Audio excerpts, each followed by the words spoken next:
سامعین، شب عاشور ہے اور ڈاکٹر ملک صاحب نے بہت مختصر مگر بہت جامع پیغام سارے مسلمانوں کو سنایا کہ آج واقعاً ہم اس دور سے گزر رہے ہیں جو مسلمانوں کے لیے بدترین دور ہے۔ آج مسلمان کا خون پانی سے زیادہ سستا ہے، ہر جگہ مسلمان کا خون بہہ رہا ہے اور بدنام بھی مسلمان ہو رہا ہے۔ جہاں دیکھیں مسلمان مارے جا رہے ہیں اور انہی کو ہی ٹیررسٹ کہا جا رہا ہے، چاہے فلسطین ہو، چاہے لبنان ہو، چاہے عراق ہو، ہر جگہ مسلمان مارا جا رہا ہے اور میڈیا انہی کو ٹیررسٹ کہہ رہی ہے۔ عزیزو، آج جو دور ہے ایسا دور کبھی مسلمانوں کے لیے نہیں آیا، لہذا بہت ضرورت ہے کہ ہم سب متحد ہو جائیں، ہم سب متفق ہو جائیں اور امام حسین علیہ الصلوۃ والسلام کی وہ ذات ہے، صلوات پر محمد جس کو سارے مسلمان مانتے ہیں۔ اگر آج ہم نجات چاہتے ہیں، اگر آج ہم عزت چاہتے ہیں، اگر آج ہم عظمت چاہتے ہیں تو آپ سب مل کے، سارے شیعہ سنی مسلمان مل کر ہم امام حسین کی آواز پہ لبیک کہیں، جو امام حسین نے کہا تھا، حل من ناصر ینصرنا، کون ہے جو میری مدد کرے۔ عزیزان گرامی، کربلا کوئی واقعہ نہیں ہے کہ بس ہو گیا اور ختم ہو گیا، نہیں، کربلا ایک تحریک ہے۔ کربلا ایک تحریک کا نام ہے جو قیامت تک جاری رہے گی۔ اسی لیے امام حسین نے فرمایا، کون ہے جو میری مدد کرے۔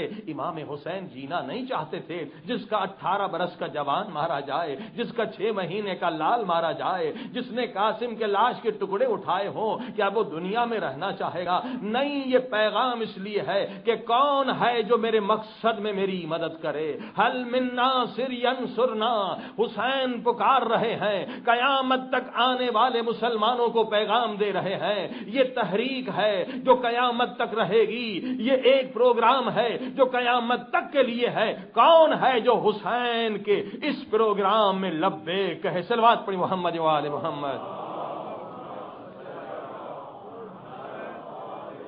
اسی لیے کربلا ایک واقعے کا نام نہیں ہے، یہ مسلسل جد و جہد کا نام ہے، مسلسل تحریک کا نام ہے۔ اسی لیے امام نے فرمایا، کل یوم عاشورا کل ارض کربلا، مومن کے لیے، مسلمان کے لیے، عاشق حسین کے لیے، سچے مسلمان کے لیے ہر دن عاشور کا دن ہے اور ہر زمین اس کے لیے کربلا کی زمین ہے۔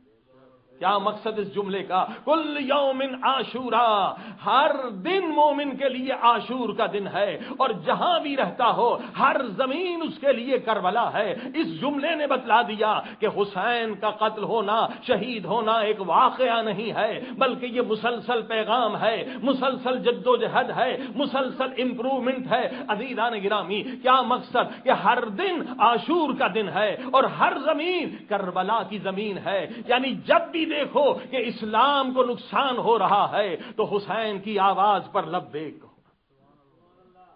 ہر زمانے میں یزید بھی رہتا ہے اور یزیدی بھی رہتے ہیں، یہ نہیں کہ یزید ختم ہو گیا۔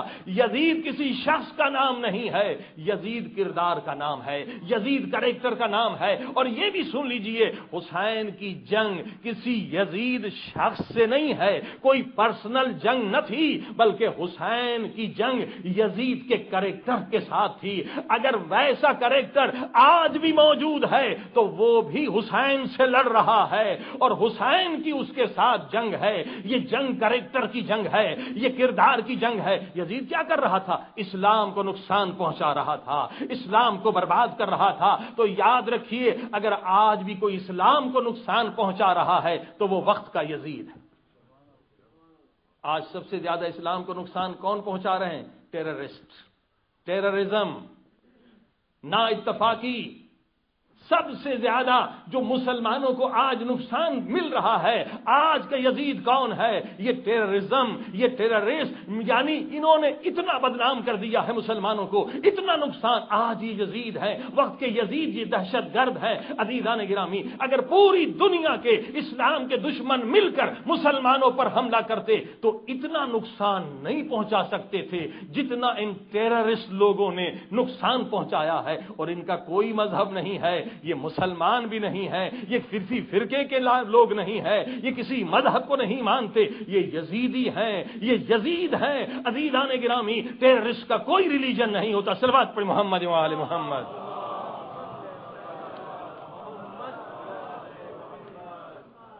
عزیزان گرامی، اسلام کو سب سے زیادہ نقصان آج پہنچ رہا ہے جھوٹے پروپیگنڈا کے ذریعے سے۔ یہ جھوٹا پروپیگنڈا کر کے شیعہ سنیوں کو لڑاتے، جس کی کوئی حیثیت نہیں، جس کا وجود نہیں، ایسا جھوٹا پروپیگنڈا۔ آج کے یزید کیا کام کرتے؟ ایک دہشت گردی، سوسائڈ اٹیک کرواتے ہیں، جاہلوں کو استعمال کر کے، ان کا برین واش کر کے، اور جھوٹا پروپیگنڈا، بہت بڑا پروپیگنڈا کریٹ کر کے اور مسلمانوں کو آپس میں لڑاتے ہیں۔ آج اگر ہم نے امام حسین کی آواز پر لبے کہنا ہے، اگر حل من ناصر ینصرنا پہ آپ نے لبے کہنا ہے، تو ہمیں دہشت گردی، ٹیررزم کے خلاف بھی جہاد کرنا ہوگا، اور یہ جھوٹے پروپیگنڈا کے خلاف بھی جہاد کرنا ہوگا جو مسلمانوں کو لڑانے کے لیے، مسلمانوں کو ضعیف کرنے کے لیے کیا جا رہا ہے۔ صلوات پڑھ محمد و آل محمد۔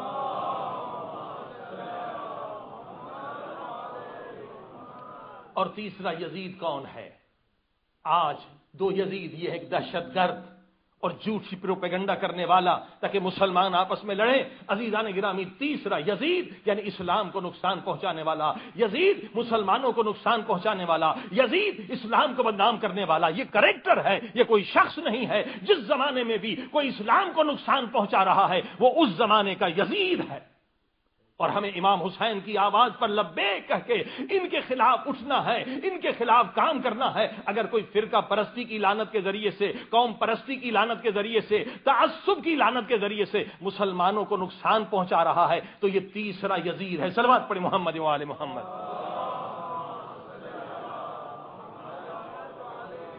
اب ان تین یزیدوں کو پہچانے، ایک وہ جو دہشت گرد ہیں، سوسائڈ اٹیک کرتے ہیں، پوری دنیا میں مسلمانوں کو بدنام کرتے ہیں، اور دوسرے وہ یزید جھوٹا پروپیگنڈا کر کے مسلمانوں کو لڑاتے ہیں، اور تیسرے وہ یزید جو فرقہ پرستی، قوم پرستی، صوباتی پرستی، لسان پرستی کے ذریعے سے مسلمانوں کو لڑا کر کمزور کرتے ہیں۔ جو بھی اسلام مسلمانوں کو کمزور کرے وہ اس وقت کا یزید ہے۔ صلوات پر محمد و آل محمد۔ عزیز و ہوشیار رہیے، سازشوں سے بچیے۔ اسی لیے مرحوم امام خمینی نے فرمایا تھا کہ جو بھی شیعہ سنی کے اختلافات اور لڑانے کی بات کرتا ہے، نہ وہ شیعہ ہے نہ وہ سنی ہے، وہ دشمنان اسلام کا ایجنٹ۔ اور حق بات، بالکل حق، 100%۔ جو بھی شیعہ سنی کو لڑاتا ہے نا، نہ وہ شیعہ ہے نہ وہ سنی ہے، چاہے مولوی کی شکل میں ہو، عام انسان کی شکل میں، وہ دشمنان اسلام کا ایجنٹ ہے۔ عزیزان گرامی، آپ کو پتا ہے قرآن نے کہا سب سے زیادہ مسلمانوں کو خطرہ کس سے ہے؟ منافق سے۔ اور منافق شیعوں کے اندر بھی ہیں، سنیوں کے اندر بھی ہیں۔ یہ نہ سمجھے کہ ہمارے اندر منافق نہیں، مولا علی نے خود بتلائے ہیں، اسلام نے خود بتلائے ہیں، قرآن میں سورہ منافقون موجود ہے۔ اگر منافق نہ ہوتے تو کبھی سورہ منافقون نازل نہ ہوتا۔ صلوات پڑھ محمد و آل محمد۔ یہ منافق مسلمانوں کو لڑاتے ہیں۔ اب سنی حضرات میں کون سے منافقین ہیں؟ وہ خارجی ہیں۔ یہ خارجی وہ فرقہ ہے، مولا علی کہتے ہیں سب سے زیادہ خطرناک فرقہ، یہ دشمن علی ہے، یہ اہل بیت کو گالیاں دیتے ہیں، مولا علی کو گالیاں دیتے ہیں۔ سنی جتنے بھی بھائی ہمارے ہیں وہ سب عاشق علی ہیں، مولا علی پہ جان دینے کے لیے تیار ہیں، فدا ہونے کے لیے تیار ہیں۔ کوئی سنی مسلمان اہل بیت کا دشمن ہو ہی نہیں سکتا، کیونکہ ان کے ہاں بھی مودت ہے، وہ بھی اس آیت کو مانتے ہیں، قل لا اسألکم علیہ اجرا الا المودۃ فی القربى، کہ اہل بیت سے محبت کی جائے، اہل بیت سے عشق کیا جائے۔ مگر یہ کون ہے؟ خارجی۔ مگر مشکل یہ ہے کہ خارجی کبھی خود کو خارجی نہیں کہتا، وہ سنیوں کے لباس میں چھپ جاتا ہے۔ اور ایک منافق شیعوں کے اندر ہے، وہ ہے نصیری. مولا علی کہتے یہ بھی بہت خطرناک ہے. مولا نے اسے بہت خطرناک کہا ہے. وہ کیا؟ وہ علی کو اللہ کہتا ہے. اور کبھی نصیری خود کو نصیری نہیں کہتا، بلکہ وہ شیعوں کا لباس پہن کر شیعوں میں گھس جاتا ہے. اور یہ ہے منافق. ان کا کام ہے شیعہ سنیوں کو لڑانا، اور دشمن اسلام بھی ان کو استعمال کرتے ہیں. صلوات پر محمد و آل محمد.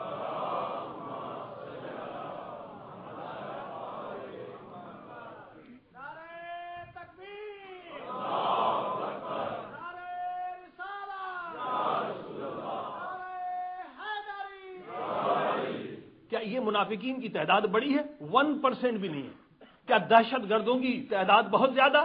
1% بھی نہیں. مگر پورے 1 ارب سے زیادہ مسلمانوں کو انہوں نے یرغمالی بنایا ہوا ہے، کڈنیپ کیا ہوا، ہائی جیک کیا ہوا. کیسے ان سے ہم نجات حاصل کریں؟ آج سب مسلمان پرابلمز میں ہیں. جہاں بھی آپ جائیں، جس ایئرپورٹ پر مسلمان ہے، داڑھی ہے، بھائی یہ ٹیررسٹ ہوگا، اس کی چیک کرو، اسے یہ کرو. ہر جگہ ہمارے بچوں کا فیوچر خطرے میں ہے. لاکھوں کروڑوں اربہ لوگوں کو بزنس میں نقصان ہوا ہے، جاب میں نقصان ہوا ہے، یونیورسٹی میں نقصان ہو رہے ہیں. ہمارے بچوں کو 3rd کلاس کا شہری بنانے کی کوشش کی جا رہی ہے اس پروپیگنڈا کے ذریعے سے. یہ کون لوگ ہیں جو ہمیں بدنام کر رہے ہیں؟ 1% بھی نہیں ہے، 1% بھی نہیں. شیعہ سنی کے اندر اگر ہم مل کے کام کریں، ہم انہیں ختم کر سکتے ہیں، ہم اپنے اندر سے نکال سکتے ہیں، اور دنیا کو بتا سکتے ہیں اسلام میں کوئی دہشت گردی کا سوال پیدا نہیں ہوتا. اسلام محبت بھرا مذہب ہے. اسلام میں محبتیں ہی محبتیں ہیں. اسلام نفرتیں مٹانے کے لیے آیا ہے. اسلام وہ ہے جہاں سلامتی ہو. اسلام وہ ہے جہاں امن ہو. اسلام وہ ہے، اسلام کا پیغام ہے. اگر ایک انسان قتل ہو جائے تو یہ گناہ اتنا بڑا ہے گویا تو نے سارے انسانوں کو قتل کر دیا. قاتل کبھی جنت میں نہیں جا سکتا، قاتل کا ٹھکانہ جہنم ہے. صلوات پر محمد و آل محمد. عزیزو، یہ 1% سے بھی کم لوگ کرتے کیا ہے؟ ان کا ایک تو زبردست نیٹ ورک ہے، کیونکہ ان کے پیچھے شیطان ہے، لابی ہے، بہت بڑی لابی ہے، اسلام کے دشمنوں کی لابی ہے. ان کا بڑا نیٹ ورک ہے. اور یہ کرتے کیسے؟ ان کے دو ان کے طریقے کار ہیں. 2 واردات کرتے. ایک کیا؟ دہشت گردی، گنڈا گردی سے یہ دہشت پھیلاتے ہیں 1% سے کم. اور دوسرا ان کا طریقہ کیا ہے؟ جھوٹا پروپیگنڈا. اتنا جھوٹا پروپیگنڈا کرتے ہیں. جو بھی عالم، جتنے علماء یونٹی کی بات کرتے ہیں، پہلے تو انہیں قتل کرنا چاہتے ہیں کہ قتل ہو جائے. اگر قتل نہیں کر سکتے پھر اس کی شخصیت کو قتل کرتے ہیں. دیکھیے علامہ عارف حسین حسینی ہمارے قائد تھے پاکستان کے، کتنے زبردست عالم تھے. اتحاد بین المسلمین کے لیے انہوں نے کتنا زبردست کام کیا تھا. حتیٰ کہ بارڈر پر گئے تھے، کہاں گئے تھے مسلمانوں کی مدد کے لیے، چاہے شیعہ ہوں یا سنی. مثلا آپ دیکھیے اس وقت ہمارے جو بھائی ہیں یہ فلسطینی سنی ہیں، مگر سب سے زیادہ مدد کون کر رہا ہے؟ ایران مدد کر رہا ہے. یہاں مسئلہ شیعہ سنی کا نہیں ہے، مسئلہ تعصب کا نہیں ہے، مسئلہ کلمہ لا الہ الا اللہ پڑھنے والے کا ہے. آپ ساری اخباریں دیکھ لیں، سارے ریڈیو ٹیلی ویژن دیکھ لیں، سب سے زیادہ پریس ٹی وی جو ہے وہ ان کو کوریج دے رہا ہے. یہ کن کا ہے؟ ایران کا ٹی وی ہے. حالانکہ یہ ہمارے فلسطینی بھائی سنی ہیں. یہاں سنی شیعہ کا مسئلہ نہیں ہے، مسئلہ مظلوم کا ہے. حسینیت اسے کہتے ہیں کہ مظلوم کی مدد کرو اور ظالم سے دوری اختیار کرو. وہ شیعہ نہیں ہے جو مظلوم کی مدد نہ کرے، چاہے مظلوم فلسطینی ہو، چاہے مظلوم مسلمان ہو، چاہے مظلوم کوئی مسیحی ہو، کرسچن ہو، جو ہو، جو بھی دنیا میں مظلوم ہو اس کی مدد کرنا ایک حسینی کا کام ہے. تو عزیزان گرامی، ان کی زندگی کیا ہے؟ یہ ٹیررزم. یہ 1% سے کم لوگ جو ہیں ان کی حیات، ان کی لائف 2 چیزوں پر ڈیپینڈ کرتی ہے: جھوٹا پروپیگنڈا اور دہشت گردی. ہمارے قائد شہید ایک ایسے اللہ والے انسان تھے، ایسے اللہ والے انسان تھے کہ ایسا عالم پھر شاید پیدا ہو. یہی گروپ جو ٹیررسٹ ہیں ان کے خلاف پروپیگنڈا کیا. کیا کہا؟ کہ یہ جو ہے عزاداری کے دشمن ہیں. یہ چھوٹے چھوٹے جھوٹے پروپیگنڈا، یہ سنی ہو گئے، یہ سنیوں کے ساتھ اتحاد کر رہے ہیں. اتنے بڑے عالم، توجہ فرمائی آپ نے، یہ جھوٹے پروپیگنڈا پر باقی ہیں. علامہ شہید عارف حسین حسینی جیسا عالم جو پیدل نجف سے کربلا مولا حسین کے عشق میں ہر شب جمعہ جاتا تھا، اس کے لیے کہتے ہیں یہ عزاداری کا دشمن ہے. استغفر اللہ. اس پہ پروپیگنڈا تھے کہ یہ یا علی مدد کا منکر ہے. بیچارے جہاں بھی قائد جاتے تھے کہتے ہیں میں یا علی مدد کہتا ہوں. بھائی یہ میرے خلاف پروپیگنڈا ہے. یعنی جو اہم مسئلے تھے وہ بھول گئے, ان کو ان مسائل میں الجھا دیا. بھائی یا علی مدد تو اہل سنت کے بھائی بھی کہتے ہیں, آپ سندھ میں چلے جائیے ہر ایک یا علی مدد کہتا ہے, وہاں سلام سے پہلے یا علی مدد کہا جاتا ہے. تو یا علی مدد, علی سے مدد مانگنا تو یہ نبی نے بھی مانگا ہے, قرآن میں بھی آیت ہے. جنگ احد میں رسول خدا نے کہا یا علی مرا عظیم جماعت نگہدار حق کے نصرت بجا آور, کہ وقت نصرت جب کافر مولا رسول خدا کو قتل کرنا چاہتے تھے, رسول خدا نے کہا یا علی ان کافروں کی جماعت سے مجھے بچا اور حق نصرت بجاور. یعنی 3 جملے کہے. یہ شیخ عبد الحق محدث دہلوی کی کتاب ہے, ایک سنی بڑے عالم کی کتاب ہے. یعنی رسول خدا نے بھی یہی تو کہا کہ یا علی مدد. رسول خدا کی سنت ہے, علی سے مدد ہم مانگتے ہیں تو علی کو اللہ کا ولی سمجھ کے مانگتے ہیں, خدا سمجھ کے نہیں مانگتے. صلوات پڑھی محمد و آل محمد.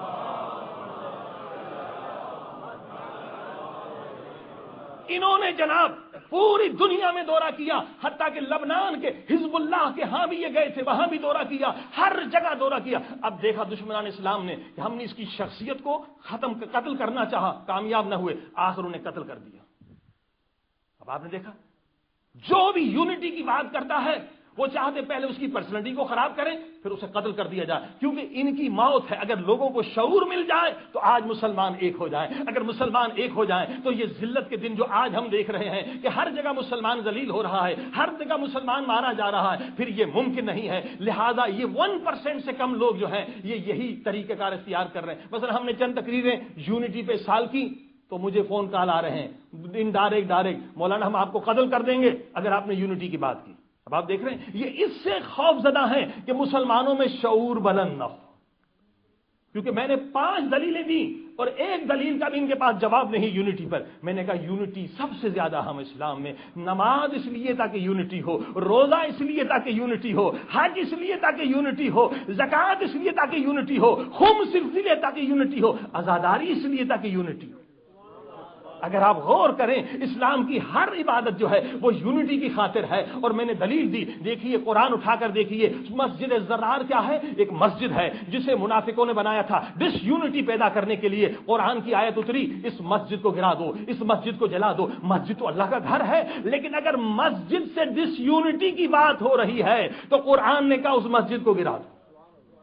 اللہ کے گھر کو گراؤ مگر ڈس یونٹی پیدا نہ کرو. میں نے کہا دیکھو ہم شیعوں کا عقیدہ ہے نا, حضرت علی علیہ السلام کی پہلی خلافت ہے, لیکن حضرت علی علیہ السلام نے یونٹی کی خاطر تلوار نہیں نکالی. کیوں نہیں نکالی؟ یونٹی اتنی اہم ہے, حضرت علی خاموش رہے. میں نے کہا یہ شیعہ سنی کتابوں میں ہے, نہج البلاغہ میں ہے, حضرت علی علیہ السلام کے گلے میں رسا ڈالا گیا مگر علی علیہ السلام نے تلوار نہیں اٹھائی. یعنی یونٹی اپنی ذات اپنی عزت سے بھی بڑھ کر ہے, اور مولا علی شیر خدا تھے, تلوار نہیں اٹھائے. جو اصحاب نکالنے چاہتے تھے خبردار تلوار نہیں اٹھانا. اس وقت مسلمانوں کو متحد رہنا ہے. مثلا ہمارا عقیدہ ہے, بعض اہل سنت مانتے بعض نہیں مانتے, کہ دروازے پر آگ لگی, بیوی زخمی ہوئی, حضرت محسن شہید ہوئے, لیکن ہم تو مانتے ہیں نا بیوی اگر زخمی بھی ہو جائے محسن شہید بھی ہو جائے مگر اتحاد بین المسلمین کے لیے مولا علی تلوار نہیں اٹھاتے. تو آج اگر کوئی شیعہ مسلمان کسی غیر مسلمان کو برا بھلا کہے تو وہ شیعہ نہیں ہوگا, وہ نصیری ہوگا. صلوات پڑھی محمد و آل محمد. لہذا میں اہل سنت کے بھائیوں کو بتانا چاہتا ہوں کہ وہ شیعہ نہیں ہے جو کسی بھی مذہب کے لیڈر کو برا بھلا کہے, کہ قرآن کے خلاف ہے. اگر تم نے کسی کے بھی لیڈر کو برا بھلا کہا, حتیٰ کہ کسی کے جھوٹے خدا کو برا بھلا کہا, تو وہ تمہارے خدا کو برا بھلا کہے گا. تو کیا ہوگا؟ تم نے توہین کرائی. امام فرماتے ہیں اگر تم نے کسی کے امام کو برا بھلا کہا, اس نے امام علی کو برا بھلا کہا, تو مجرم تم ہو. صلوات پڑھی محمد و آل محمد.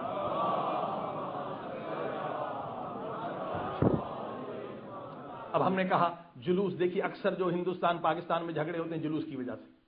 ہم نے ایک مجلس میں کہا جلوس کا مقصد کیا ہے؟ مقصد سمجھو, فلسفہ سمجھو, تاریخ سمجھو.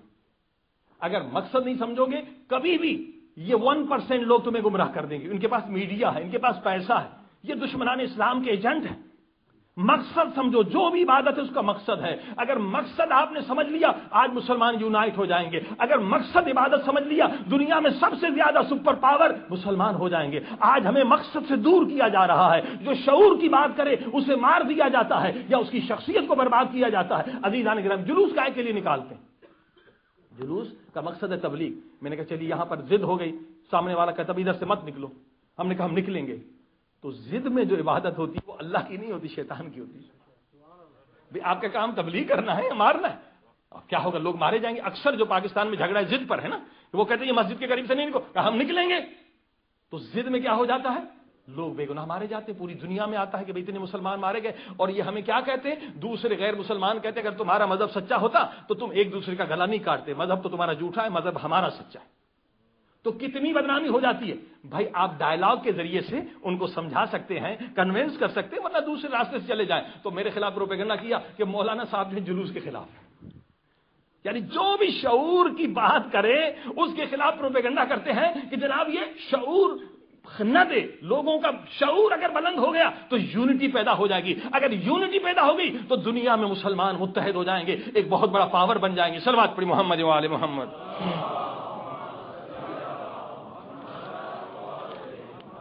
عزیزان گرامی، لیکن الحمدللہ اس کا طریقہ کار ہے. یہ استعمال کس کو کرتے ہیں؟ 1% سے کم لوگ جو ہے نا استعمال کرتے ہیں جاہلوں کو.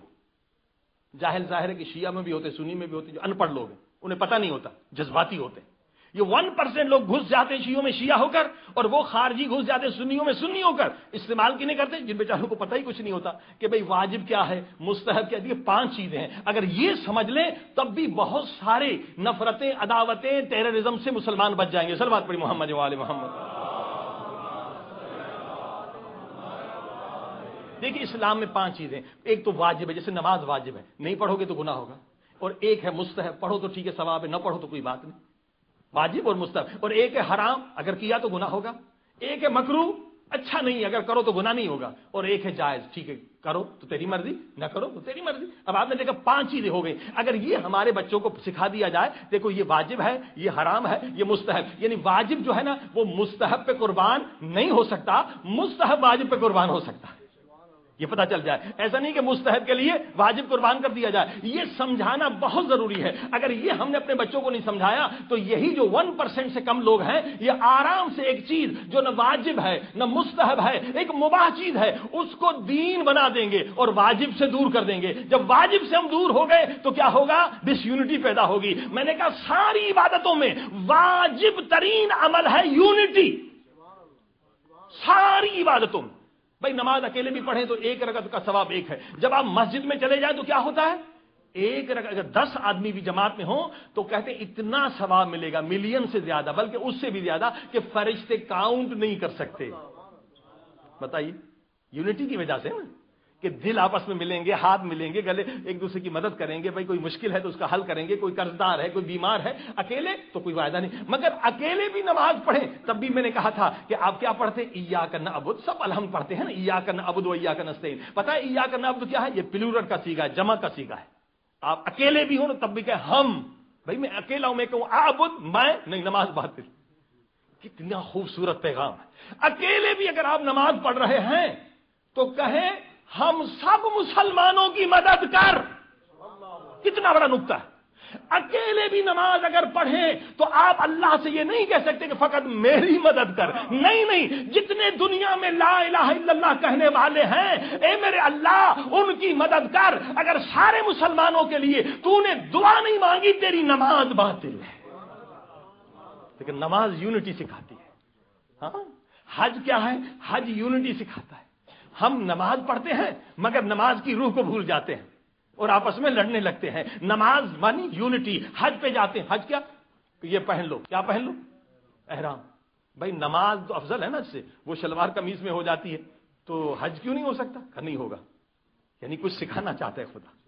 کیونکہ اگر ہم شلوار قمیص میں آ گئے، کوئی پینٹ شرٹ میں آ جائے گا، کوئی دھوتی پہن کے آ جائے گا، کوئی ترکی زبان میں آ جائے گا تو الگ الگ ہو جائیں گے. خدا نے پہلا درس دیا، ایک لباس ہو کر آؤ، یونائٹ ہو کر آؤ. کتنا بڑا درس. ایک لباس پہن لو، یونائٹ. اچھا بھائی مجھے تو عربی نہیں آتی، میں لبیک اللہم لبیک کیسے کہوں؟ میں انگریزی انگلستان سے آیا ہوں، انگریزی میں کہہ سکتا ہوں؟ نہیں.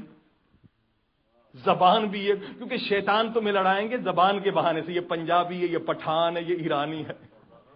ایک زبان ہو کر آؤ. دیکھو حج قبول نہیں اگر یونٹی نہیں ہے. لیکن ہم حج کرتے ہیں 3-3 ہزار دے کر، مگر اس کی روح کو نہیں سمجھتے. حج کا پیغام یہ ہے، ایک زبان ہو جاؤ، ایک لباس ہو جاؤ. تم مسلمانوں کی کرنسی ایک ہو، تمہارا اکنامی نظام ایک ہو، تم دنیا میں سپر پاور. مگر ہم حج سے فائدہ نہیں لیتے. اور جو بیچارے حاجی بتاتے تھے نا جا کے کہ بھئی مقصد حج کیا ہے, ان کو گولیوں سے مار دیا گیا. صلوات پڑھے محمد و آل محمد. یاد ہے جو کہتے تھے حج صرف چکر دینے کا نام نہیں, یہ اقتصادی نظام سکھا رہا ہے, اکنامی نظام سکھا رہا ہے, یہ یونٹی سکھا رہا ہے کہ جب تمہاری زبان بھی ایک ہے, تمہارا لباس بھی ایک ہے, تمہاری کرنسی بھی ایک ہونی چاہیے اور تمہاری اکنامک بھی ایک ہونی چاہیے, تو آج بھی دنیا میں مسلمانوں کی قسمت بدل سکتی ہے. صلوات پڑھیں محمد و آل محمد. عزیزو, چلو ہم وہاں حج کو تو نہیں بدل سکتے, آئیے ہم یہاں پر کیا کر سکتے. یہاں بیٹھ کر بھی آپ بہت کچھ کر سکتے. یہ 1% سے کم جو لوگ ہیں نا, جو ٹیررزم پیدا کر رہے ہیں, 1 ارب سے زیادہ مسلمانوں کو انہوں نے یرغمالی بنا رکھا ہے, یہ کس کو یوز کرتے ہیں؟ جاہلوں کو یوز کرتے ہیں. اگر ایجوکیشن آپ شروع کر دینا, اگر اسکولز کا جال بچھا دینا, اسی یو کے اندر اسکولز کی بہت ضرورت ہے. دیکھیے اکثر ڈاکٹر صاحب نے بھی کہا تھا کہ بہت سارے پاکستانی کرائم میں مبتلا ہے کیونکہ ایجوکیشن نہیں ہے. ایجوکیشن نہیں تو دنیا بھی نہیں, آخرت بھی نہیں. کل میں نے جو میری ریڈ ہے سکسیسفل لائف کے لیے کہا تھا کہ کنٹینیوسلی آپ جو ہے علم بڑھاتے جائیں, یہ نہیں کہ بس ڈگری لے کے چھوڑ دیں, نہیں, من المہد الی اللحد. قرآن کہہ رہا ہے, حدیث کہہ رہی ہے, علم حاصل کر گہوارے سے لے کر قبر کے کنارے تک. ہم سارے مسلمانوں کو PhD ہونا چاہیے, سب کو ڈاکٹر ہونا چاہیے, 1 PhD نہیں 3 PhD کرنی چاہیے, کیونکہ مسلسل کنٹینیوسلی لرننگ کا سلسلہ اسلام کے اندر ہے. لہذا آپ کیا کریں, اسکولز بنائیے. دیکھیں اسکولز کا بہت فائدہ ہے, اور شیعہ سنی مل کر اسکولز بنا سکتے ہیں, اور یہ اسکول بنانا بہت آسان ہے, بہت آسان. اور آپ یہاں نہیں پاکستان میں ریولیوشن لا سکتے ہیں, یعنی بنیاد سے کام کریں. اسکول شیعہ سنی اسکول بنائیں اور اس میں کمپیریٹو اسٹڈی ہو. دیکھیے وہ قومیں ہمیشہ پاور میں رہتی ہیں, وہ قومیں ہمیشہ حکومت کرتی ہیں, وہ قومیں ہمیشہ کنٹرول کرتی ہیں جن کے اپنے اسکول ہیں. ایک یہودی بچہ آپ گورنمنٹ کے اسکول میں دکھائیے مجھے, پورے UK میں ایک یہودی بچہ آپ کو عام اسکولوں میں نظر نہیں آتا. ان کے اپنے اسکول ہیں. جب ان کے اپنے اسکول ہیں تو وہ خوب بچوں کی تربیت کرتے ہیں, خوب ان کو تیار کرتے ہیں. وہ ایجوکیشن میں بھی آگے ہوتے ہیں, یونٹی میں بھی آگے ہوتے ہیں, ہر جگہ وہ پاورفل ہوتے ہیں. صلوات پڑھیں محمد و آل محمد.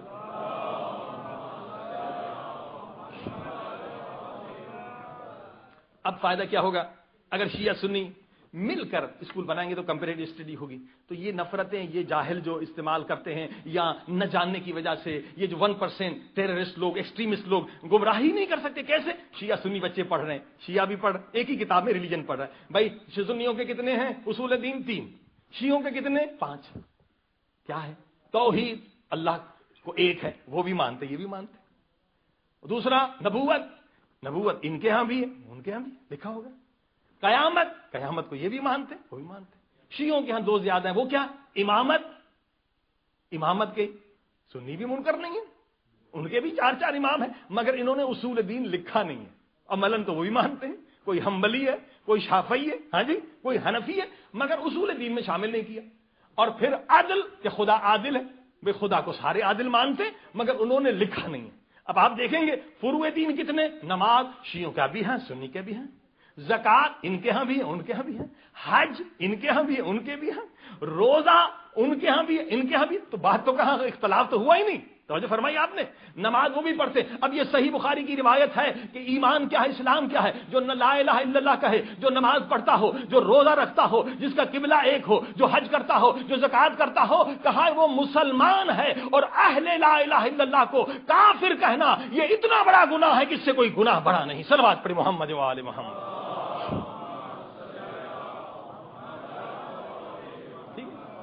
اب یہ جتنے بہانوں سے یہ شیعہ سنیوں کو لڑاتے ہیں نا, یہ بچوں کو بتایا جائے. مثلا ہم شیعہ ماتم کرتے ہیں تو وہی, اب میں نے کہا کتنے اہل سنت کے بھائی ہمارے ساتھ ماتم کرتے ہیں.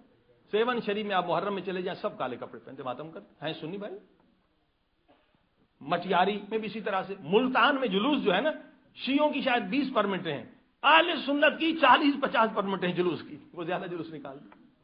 مجھے کتنی مرتبہ وہاں اہل سنت نے دعوت دی, میں اہل سنت کے ہاں جا کے میں نے مجلس پڑھی. وہ جلوس نکالتے ہیں لیکن بعض ماتم نہیں کرتے, وہ زبردستی نہیں. ہاں جی, فروع دین آپ نے سنا, امر بالمعروف ہے ہمارے ہاں, نہی عن المنکر یعنی نیکی کا حکم دو, برائی سے روکو, وہ ان کے ہاں بھی ہے. ہمارے ہاں تولا ہے, اہل بیت سے محبت, انہوں نے لکھا نہیں, سب اہل بیت کے عاشق ہیں. دشمنان اسلام, دشمنان اہل بیت, ظالموں سے نفرت, وہ بھی کرتے ہیں, ہم بھی کرتے ہیں. ٹھیک ہے. اب مثلا بچے ہوں گے، اسی کتاب میں لکھ دیا جائے شیعہ ماتم کرتے ہیں. کیوں ماتم کرتے ہیں؟ یہ بدعت کوئی نہیں ہے، یہ محبت کا اظہار ہے. مثلا کوئی رو کے کرتا ہے، کوئی ہاتھ مار کے کرتا ہے، اس میں کوئی قباحت نہیں. کیوں کرتے ہیں؟ میں قرآن کی آیت دیکھ لیں، سورہ زاریات میں ہے، حضرت فبشروہ بغلام علیم، حضرت ابراہیم کو بشارت ہوئی بیٹے کی، بہت بوڑھے ہو گئے تھے. فاقبلت امرأتہ، اتنے میں اس کی بیوی آ گئی، فسکت وجہہا، اس نے پیٹا اپنا منہ. قالت اجوز نکیم، کہنے میں تو بوڑھی ہو گئی ہوں، مجھے کیسے بیٹا ہوگا؟ اب جو کام نبی کے سامنے کیا جائے وہ سنت ہو جاتا ہے. انہوں نے یوں پیٹا تو یہ پیٹنا کوئی گناہ نہیں ہے. اور چلیے امام حنبل، اہل سنت کے امام، مسند احمد حنبل ان کی بڑی کتاب ہے، لکھتے ہیں کہ حضرت عائشہ فرماتی ہیں کہ رسول خدا میرے گود میں تھے، اور جب ان کا انتقال ہوا میں نے تکیے پہ رکھا اور میں ماتم کرنے والوں کے ساتھ ماتم کرنا شروع کر دی، اور میں نے اپنا منہ پیٹا. تاکہ یہ بھی ہے میں نے اپنے منہ کو پیٹا. عزیزان گرامی، میں آپ نے دیکھا اس بچے کا ذہن صاف ہو جائے گا کہ بھئی پیٹنا کوئی گناہ نہیں ہے. ہم نہیں پیٹتے ٹھیک ہے، نہ انہیں ہم زبردستی کہیں گے بھی آپ پیٹے. مثلا وہ روتے ہیں، وہ جلوس میں آتے ہیں، سبیلے لگاتے ہیں، ان کا عقیدہ ہے. عقیدے میں کبھی زبردستی نہیں ہے. صلوات پڑھیں محمد و آل محمد.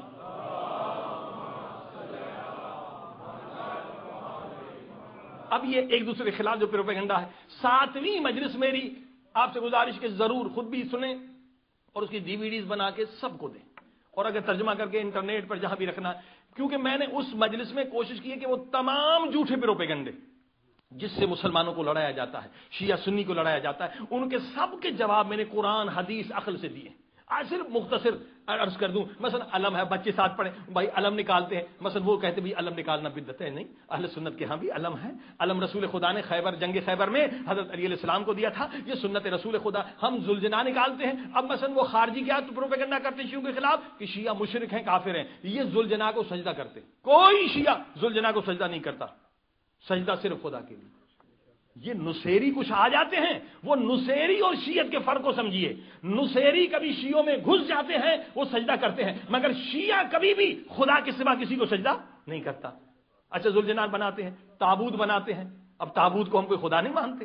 یہ صرف گریہ کرنے کے لیے، یاد منانے کے لیے کہ وہ ذوالجناح جب واپس آیا تھا تو بیویاں رو رہی تھیں، تاکہ وہ شام غریبہ کا منظر ہو، وہ منظر ہمیں یاد آئے. اب ہم کربلا تو نہیں جاتے. اب کربلا میں دیکھیے کوئی بھی تابوت نہیں نکلتا، وہاں زری ہے، وہ زری کی شبیہ بنانا ہے، اور شبیہ بنانا کوئی گناہ نہیں. قرآن کی آیت ہے والبدن جعلناها لكم من شعائر اللہ. یہ جو دمبا ہم ذبح کرتے ہیں عید کے، یہ کوئی عید کے دن یا قربانی و حج پر، یہ کیا ہے؟ یہ اس دمبے کی شبیہ ہے. خدا کہتا ہے یہ شاعر اللہ ہے، اس کا احترام کرو. دمبا آپ نے خریدا لیکن نسبت ہو گئی حضرت اسماعیل کے دمبے کی طرف، تو اللہ کہتا ہے اس کا احترام کرو. اس میں کوئی شرک نہیں ہے، ہم بھی صرف احترام کرتے ہیں. اس کی نسبت ہو گئی ہے امام حسین کی ذوالجناح کی، اس کے علاوہ کچھ نہیں. نہ یہ خدا ہے، نہ اس کو کوئی سجدہ کرتا ہے. عزیزان گرامی، مگر میں شیعوں سے بھی اپیل کروں گا، اگر یہ 1% سے کم بھی جو نصیری ہمارے اندر گھس گئے ہیں اور ایسی حرکتیں کریں، انہیں آپ روکیں، کیونکہ اس کا پورا مذہب بدنام ہوتا ہے. سلمان پڑھیں محمد و آل محمد.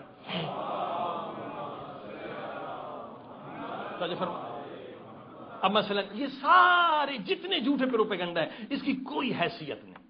ہر عمل جو آپ کریں نا، پہلے سمجھیں کہ واجب ہے، مستحب ہے، مکروہ ہے، حرام ہے یا مباح. یہ 5 چیزیں یاد کر لیں. اور دوسرا، جو بھی عمل آپ کرتے ہیں پہلے دیکھیں اس کا فلسفہ کیا ہے، اس کا مقصد کیا ہے. اگر مقصد کو ہم نے نہیں سمجھا، فلسفی کو نہیں سمجھا، تاریخ کو نہیں سمجھا، دشمن ہمیں گمراہ کر دے گا، شیطان ہمیں گمراہ کر لے گا اور ہمیں آپس میں لڑائے گا. صلوات پڑھیں محمد و آل محمد.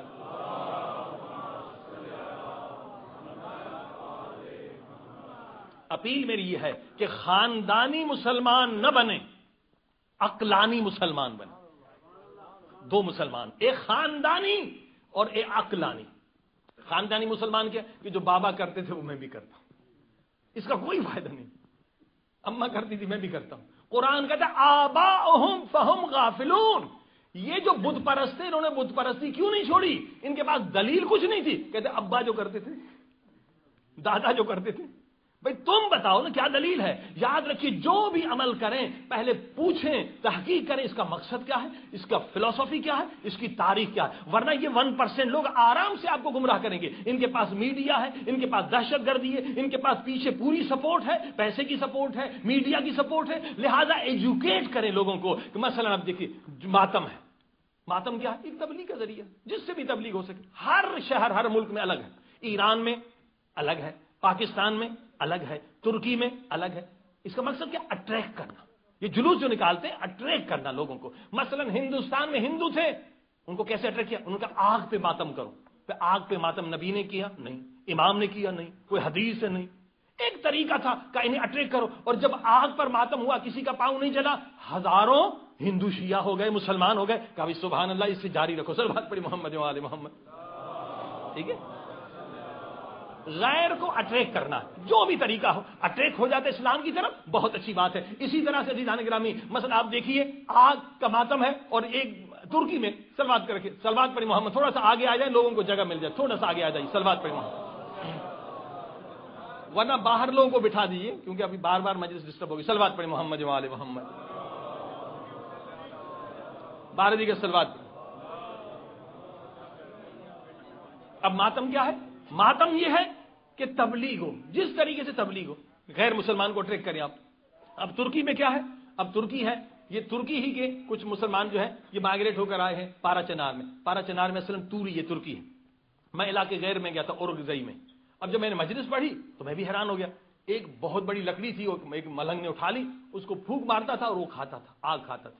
میں نے کہا یہ کیا ہے؟ کہ یہاں یہ رسم ہے کہ جب مصائب ہوتا ہے نا, یہ آگ کھاتے. یہ ترکی سے یہ رسم چلی. اب پھر میں نے دیکھا کہ ہاں ترکی میں بھی یہ ہے کہ وہ انگارے رکھتے ہیں اور وہ جیسے مصائب ہوتا ہے وہ روتے بھی ہیں, وہ کھاتے, ان کو کچھ نہیں ہوتا. اب یہ دیکھ کر وہاں بہت سارے لوگ مسلمان ہو جاتے ہیں, ویسے ہندو بھی ہوتے ہیں, دوسرے اٹریکٹ ہو جاتے ہیں.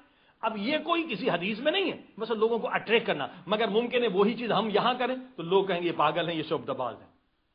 تو اگر اثر نہیں ہوتا تو وہ کام نہیں کرنا چاہیے. جسے اسلام بدنام ہو وہ کام نہیں کرنا چاہیے. اب مثلا اعتراض ہو سکتا ہے, مثلا بچے پڑھ رہے ہیں کہ بھئی آپ لوگ جو ہے نا, اب یہ جو خارجیوں کا پروپیگنڈا ہے کہ شیعہ جو ہے زنجیر مارتے ہیں اور زنجیر مار کے خودکشی کرتے ہیں. کوئی خودکشی نہیں, خودکشی حرام ہے شیعوں کے یہاں بھی. خودکشی حرام ہے, سب سے بڑا گناہ. یہ نہیں کہ ہم زنجیر مارتے ہیں خودکشی کرنے کے لیے, نہیں, بلکہ جب بھی زنجیر ماری جاتی ہے 4-5 مارتے ہیں تو 10 کھڑے ہوتے ہیں کہ تھوڑی زیادہ مار لی اس کو پکڑ لیتے ہیں. اور یہ دیکھیے پہلے زنجیر ہم نے خود ماری ہے, چھوٹی زنجیر ہوتی تھی. اب یہ بعض لوگ کیونکہ مقصد نہیں سمجھے, انہوں نے سمجھا کہ کمپٹیشن بڑا, ازادار وہ جس کی زنجیر بڑی ہو. ایسا نہیں ہے. زنجیر کا مقصد, اب اتنے بڑے خنجر نکل آئے, غلط ہے. سمجھیے زنجیر کا مقصد سمجھیے, ورنہ کوئی بھی آپ کو گمراہ کر سکتا ہے. ہم نے خود زنجیر ماری, زنجیر کیوں مارتے؟ زنجیر مارنے کا مقصد ہے, یہ نہیں کہ ہم خودکشی کرتے, خودکشی حرام ہے. مقصد کیا ہے؟ مقصد یہ تھا کہ پہلے میڈیا نہیں تھی, ٹی وی کا زمانہ نہیں تھا.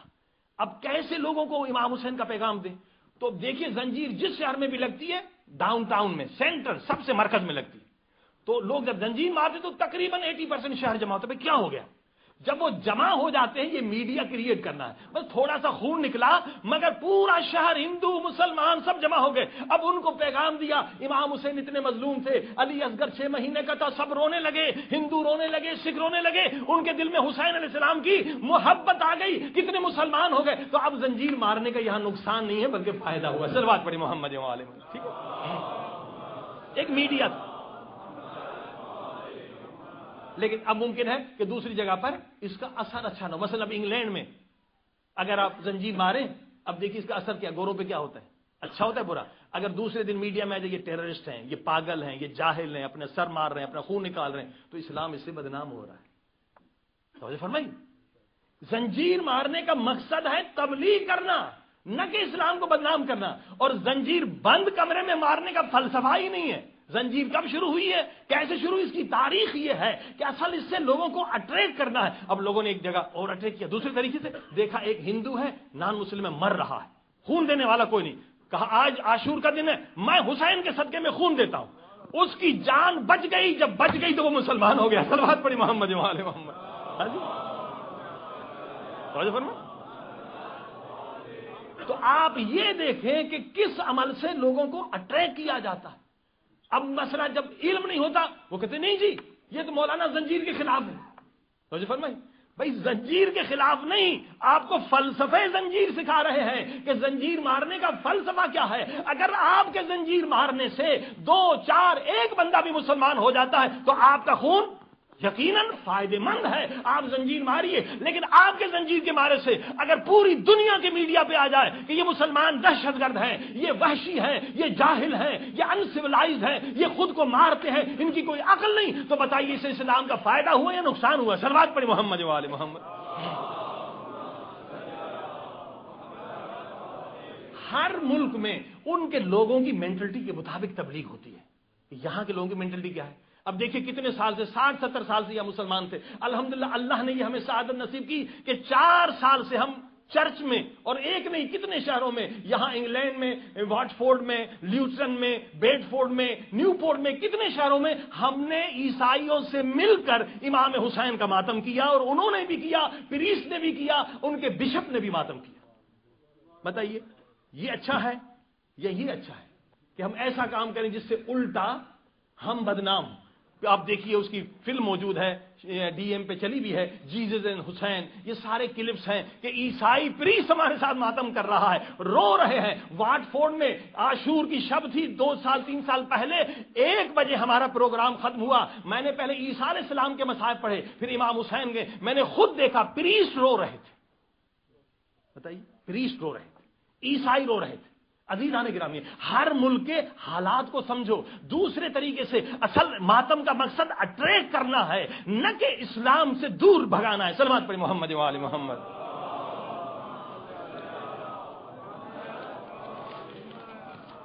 اب مثلا ایران میں زنجیر مارتے ہیں، مگر کیسے؟ بغیر چھری کے.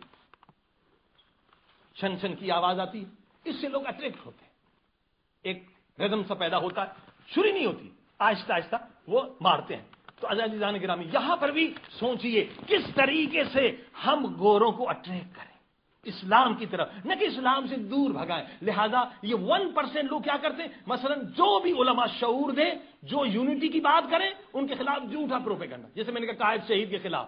اب جو بھی علماء حق ہیں جو یونٹی کی بات کرتے ہیں، جناب یہ حدیث قصہ کو نہیں مانتا. بھئی کون شیعہ ہے؟ سنی بھی حدیث قصہ کو مانتے ہیں. ابھی آپ نے حدیث قصہ سنی. جتنے جھوٹے الزام لگانے وہ سختے ہیں وہ لگا دیتے ہیں. مثلا ہمارے بہت سارے اچھے علماء ہیں اہل سنت کے، طاہر القادری صاحب، وہ شیعوں میں آ کر مجلس پڑھتے ہیں. اب شروع میں انہیں بھی دھمکی دی گئی کہ آپ شیعوں کے ساتھ کیوں اتحاد کر رہے ہیں.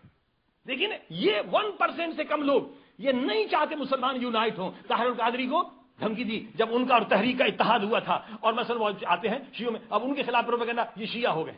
اور اسی طرح سے اب ہم جب شیعہ سنی کی اتحاد کی بات کرتے ہیں، کہتے ہیں قادری صاحب سنی ہو گئے. صلوات پڑھیں محمد و آل محمد. جی ہاں، ڈاکٹر ملک صاحب کہہ رہے ہیں کہ جیسے وہ یونٹی کے لیے شیعوں کو موقع دیتے ہیں. ماشاءاللہ اس وقت دیکھیے کتنے اچھے پروگرام چل رہے تھے ڈی ایم پر. واقعی خدا انہیں اور اس میں توفیق میں اضافہ کرے کہ ہر سال وہ اس طرح کے پروگرام، مولانا جواد صاحب کے پروگرام چل رہے تھے، مرتضی زیدی صاحب کا چل رہا تھا، یزدانی صاحب کا چل رہا تھا، 5-6 پروگرام چل رہے تھے. اب ان کے خلاف پروپیگنڈا کہ جناب یہ شیعہ ہو گئے. وہ کہہ رہے ہیں میں جو شیعہ ہو گئے. بھائی وہ سنی ہے اور ہم شیعہ ہیں، مقصد ہمارا اتحاد کا. یہ 1% لوگ ہیں، مگر آپ دیکھیے یہ 1% بھی نہیں ہے، مگر ان کا میڈیا بہت اسٹرانگ ہے. یہ بہت ان کا نیٹ ورک ہے، پورے دنیا میں ان کا نیٹ ورک ہے. لہذا ہمیں اس نیٹ ورک کو توڑنا ہے. صلوات پڑھی محمد و آل محمد.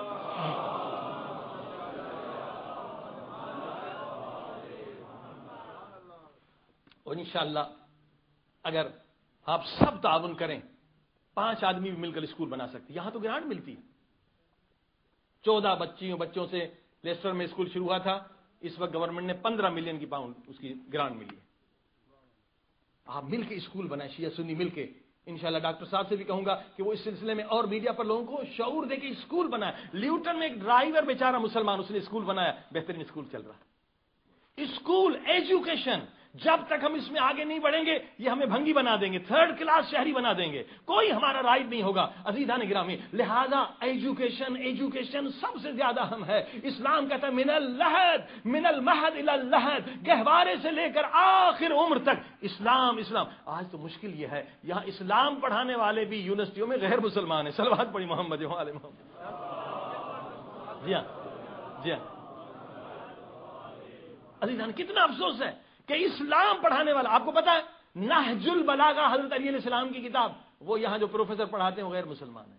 اصول فقہ، شیعوں کا اصول، وہ پڑھانے والا غیر مسلمان ہے. ہمارے بچے پی ایچ ڈی کرتے نہیں، ہمارے بچے او لیول کر کے چھوڑ جاتے ہیں. عزیزان گرامی نہیں، بہت ضرورت ہے. دیکھیے اسکول کے اور بھی فوائد ہیں. ایک تو ایجوکیشن ہم آگے نہیں ہوں گے، ہم یہاں پر ہمیشہ 3rd کلاس شہری بن جائیں گے. ہمیں آگے بڑھنا ہے، ایجوکیشن میں آگے بڑھنا ہے، یونیورسٹی میں آگے بڑھنا ہے، بزنس میں آگے بڑھنا ہے. 3 چیزیں اہم ہیں، ایک بزنس ہے، ایک ایجوکیشن ہے، تیسرا میڈیا ہے. صلوات پڑھی محمد و آل محمد.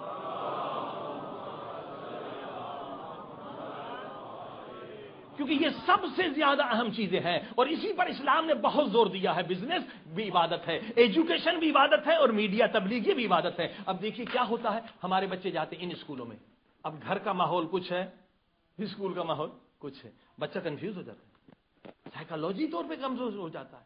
آپ دیکھیے نا، اسلام ایک چیز کی ویلیو اتنی ویلیو زیادہ، مثلا ایمان کی کتنی ویلیو ہے، اگر موقع ہے تو جان بھی دے دو، وطن بھی چھوڑ دو، پیسہ بھی چھوڑ دو، ایک ویلیو ہے نا ایمان کی۔ مگر اسکول میں جب جاتا ہے تو وہاں اس ویلیو والی چیز کی دھجیاں اڑا دی جاتی ہیں۔ صلوات پڑھی محمد وعلی محمد۔ بتائیے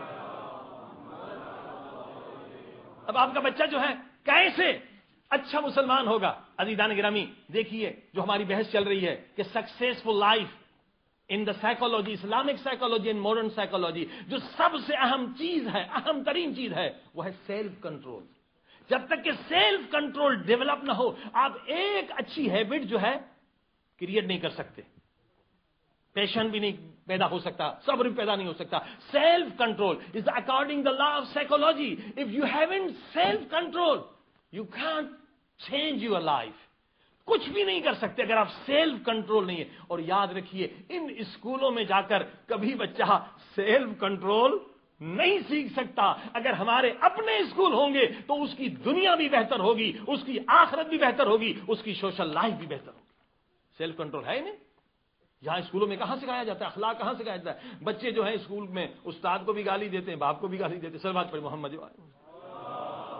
ہاں جی، جب وہ دوسرا نان مسلم اپنے باپ کو باسٹر کہے گا تو یہ کیا باپ کے لیے صلوات پڑھے گا؟ بتائیے، ماحول کا اثر ہوتا ہے۔ اکارڈنگ ماڈرن سائیکولوجی، ماحول، خصوصاً اسکول کے ماحول کا اثر سب سے زیادہ آپ کے بچے کے کریکٹر پہ سب سے زیادہ اثر جو ہے اسکول کے ماحول کا ہوتا ہے۔ لیکن ایک عجیب تحقیق میں نے سائیکالوجی کی پڑھی، میں تو حیران بھی ہوا اور خوفزدہ بھی ہو گیا، اور آپ سب کو خوفزدہ ہو کر اس پر عمل کر کے اپنے اسکول بنانے چاہیے۔ اکارڈنگ ماڈرن سائیکالوجی کہ اسکول اور ماحول کا اثر صرف اخلاق پہ نہیں ہوتا بلکہ بچے کی جین پر بھی ہوتا۔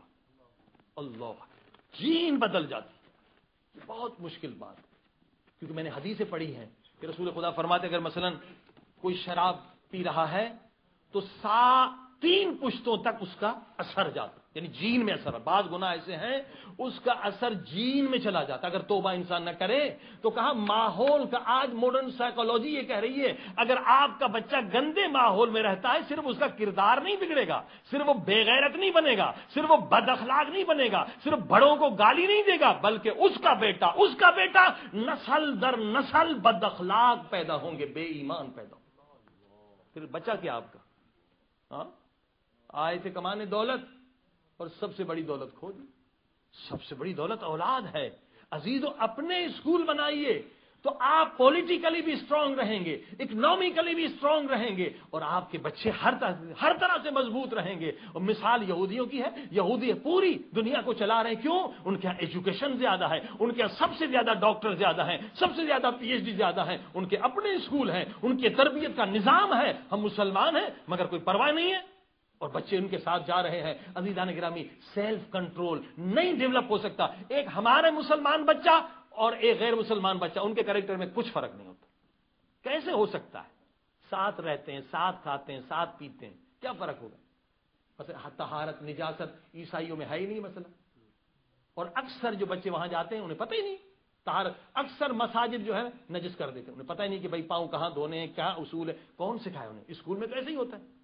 اور نجاست طہارت اگر نہ ہو تو مینٹل ڈیزیز میں انسان مبتلا ہو جاتا ہے، پیس آف مائنڈ نہیں ملے گا، ذکر میں لذت نہیں ملے گی، عبادت میں لذت نہیں ملے گی۔ اور وہاں جب جاتے ہیں حلال حرام کتنا آپ خیال رکھیں گے؟ اب سب کھا رہے ہیں، وہ بچہ کتنا کنٹرول کرے گا؟ وہ بھی کھا لے گا۔ اور دوسرا ریلیشن شپ، مثلا اب میں نے جو تقریر تھی کہ ایموشن ایکچوئل میں اللہ کی نعمت ہے، ایموشن جو ایک پاور ہے، ایک انرجی ہے، اگر اس کو پازیٹیولی انسان یوز کرے تو انسان پرفیکشن حاصل کرتا ہے، اگر اس کو نیگیٹیولی یوز کر لے تو اس کی دنیا بھی برباد ہوتی ہے، آخرت بھی برباد۔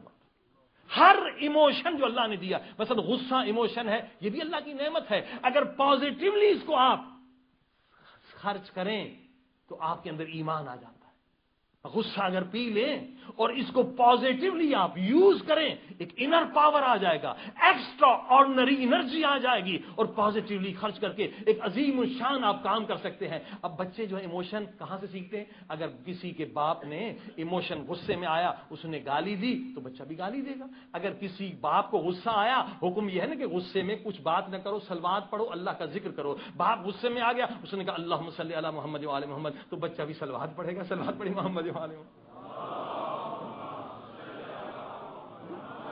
ایموشن کو کیسے یوز کیا جائے، اسلام کا پورا پروگرام ہے، ہر ایموشن تیرے پرفیکشن کے لیے ہے۔ اگر تو صحیح استعمال کر لے، اگر تو اس کا صحیح استعمال نہیں کرے گا، تیری دنیا سوشل لائف بھی جائے گی، دنیا بھی جائے گی، آخرت بھی جائے گی۔ اب اسکول میں ہمارے بچے جیسے ایموشن وہ یوز کرتے ہیں، ویسے ہمارے بچے یوز کرتے ہیں۔ نام کے مسلمان ہوتے ہیں، ایموشن کا طریقہ نہ ان میں صبر ہے نہ ان میں صبر ہے، نہ وہ ماں باپ کا احترام کرتے، نہ یہ ماں باپ کا، نہ یہ استاد کا احترام کرتے، نہ ہمارے استاد کا کتنا احترام بتائیے۔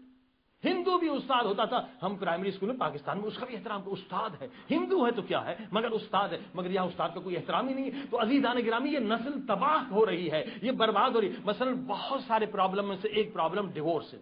بس لوگ کہتے ہیں یہ خاندان دیکھیے تو نماز تہجد گزار ہے، وہ بھی تہجد گزار، دونوں میں طلاق ہوگی۔ کیوں؟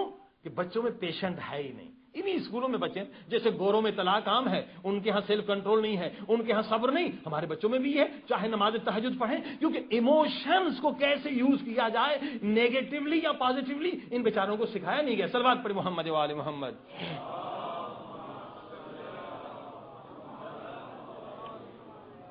عزیزان گرامی، ایک اچھا موقع ہے کہ مجلس یہ لائیو بھی جا رہی ہے اور ڈاکٹر صاحب بھی موجود ہیں۔ ایک تو یہ کہ اسکول جس قدر زیادہ 5 آدمی مل کے اسکول بنا سکتے ہیں، اگر 10 سال بھی اسکول چل گیا خود گورنمنٹ سے گرانٹ مل جائے گی، کوئی مشکل کام نہیں۔ اسکول بنائیے، زیادہ سے زیادہ اسکول بنائیے، اور اس میں شیعہ سنی تو آپ یہی اسکول جو اس کی برانچ ہے پورے پاکستان میں کھولیے۔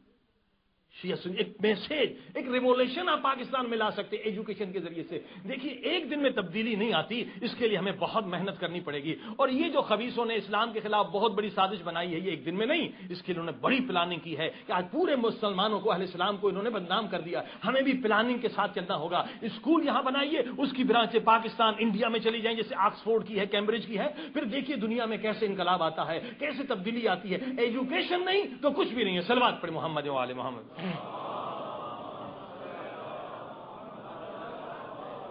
اور دوسری تجویز سب کے لیے جو سن رہے ہیں، خصوصاً ڈاکٹر صاحب کے لیے، ماشاءاللہ ڈاکٹر صاحب کے مانچسٹر میں جو ٹی وی اسٹیشن، ان کے نیچے پورا جو ایک فلور ہے مسجد ہے۔ ایک چیز جو آج تک نہیں ہوئی اور ہر مسلمان کی تمنا ہے، دیکھیے آج اللہ کی مسجد کوئی نہیں رہی، کوئی شیعہ کی ہے، کوئی سنی کی ہے، کوئی بریلوی کی، کوئی شافعی کی۔ صلوات پڑھ دیں محمد و آل محمد۔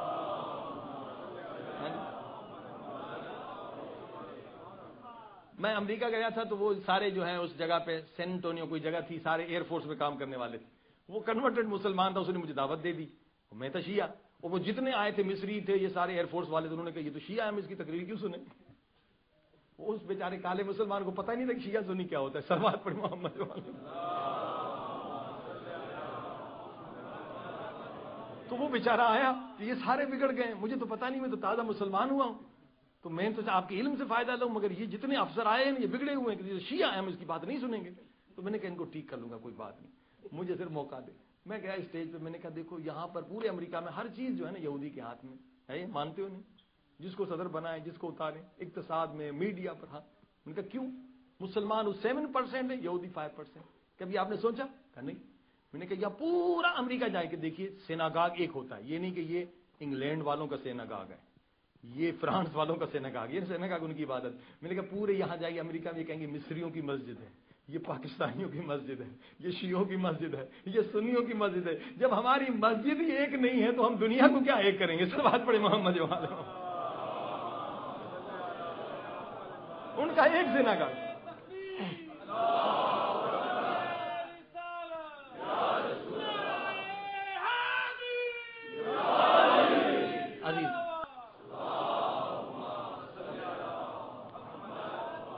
لہذا میری تجویز یہ ہے کہ یہ سارے مسلمانوں کے دل کی تمنا ہے، مگر ابھی تک عملی نہیں ہوئی کہ ڈاکٹر صاحب وہاں نماز جمعہ کراتے ہیں، مگر ایسا کریں، یہ پہلی چیز ہوگی دنیا میں جو انہوں نے قائم کی ہوگی، یقیناً جانیے کہ ایک دن سنی عالم نماز پڑھائے، دوسرے دن شیعہ عالم پڑھائے، اور دیکھیے پھر تقلید کرتے کرتے پورے پاکستان میں یہ چیز پھیل جائے گی. صلوات پڑھی محمد و آل محمد.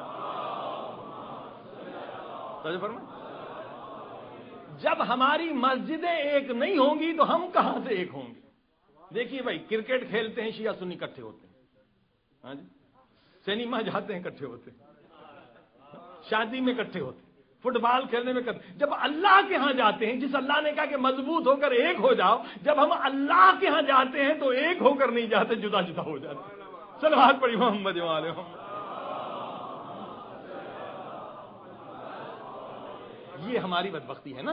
ہر جگہ مسلمان ایک، اللہ کہتا ہے تسمو بحبل اللہ جمیعا، رسی میری مضبوط پکڑو، ایک ہو کر آؤ. وہاں وہ سنی مسجد میں چلا جاتا ہے، وہ شیعہ مسجد میں چلا جاتا ہے. اور یہ 1% کو یہی فائدہ ملتا ہے. مثلا کوئی بھی آ کے سنی مسجد میں بم پھینک دے، کہتے شیعہ نے پھینکا، اور شیعہ میں پھینکا تو سنی نے پھینکا. یعنی بڑا آسان ہے لڑانا نا. جب مسجدیں الگ ہوں گی تو لڑانا بہت آسان ہے، اگر مسجدیں ایک ہو گئیں تو لڑانا ناممکن ہو جائے گا. صلوات پڑھی محمد و آل محمد.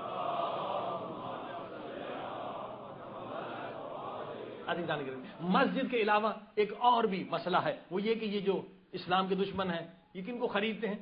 ضمیر فروش لوگوں کو خریدتے ہیں. وہ ظاہر میں خود کو علماء کہتے ہیں، علماء نہیں ہوتے. اور جو بھی آتا ہے پاکستان ہندوستان میں، وہ آ کے ایک فتنہ انگیز تقریر کرتا ہے اور مسلمانوں کو لڑا کے چلا جاتا ہے. اب ان کا بھی سدباب ہونا چاہیے. حالانکہ ایران میں ایسا نہیں. عراق میں کیا ہوتا ہے؟ مجتہدین ہے. اگر کوئی بھی ذاکر عالم مولوی ایسی بات کہے، مجتہد فتویٰ نکالتا ہے کہ اس کو مت سنو، پھر وہ بین ہو جاتا ہے. مگر پاکستان انڈیا میں کوئی لیڈر نہیں، کوئی ان کے اوپر حاکم نہیں، سب آزاد ہے. حتیٰ کہ پاکستان میں افسوس سے، یعنی سنیوں کے ہاں بھی ایسا نہیں ہوتا. ہمارے شیعوں کے ہاں تو ممبر پر وہ بھی آتے ہیں جو فلموں میں ناچنے والے ہوتے ہیں. صلوات پڑھی محمد و آل محمد. کتنا افسوس بات ہے. فلم اسٹار، ناچنے والے، وہ آ کے ممبر پہ مجلس پڑھتے. عزیزان گرامی، یہ ایک بہت بڑی وبا ہے. لہٰذا ایک بہت ضرورت کہ شیعہ حضرات بھی یہ یعنی ایجوکیٹ کیا جائے. شیعہ بھی علماء کی ایک سپریم کاؤنسل ہو اور سنی علماء کی بھی سپریم کاؤنسل ہو. اگر کوئی بھی مولوی مسلمانوں کو لڑاتا ہے تو اس کی مجلس سننا بھی حرام ہے، مجلس میں جانا بھی حرام ہے. اور اگر کوئی سوسائڈ اٹیک کرتا ہے تو اس کا نماز جنازہ پڑھانا بھی حرام. صلوات پڑھے محمد و آل محمد.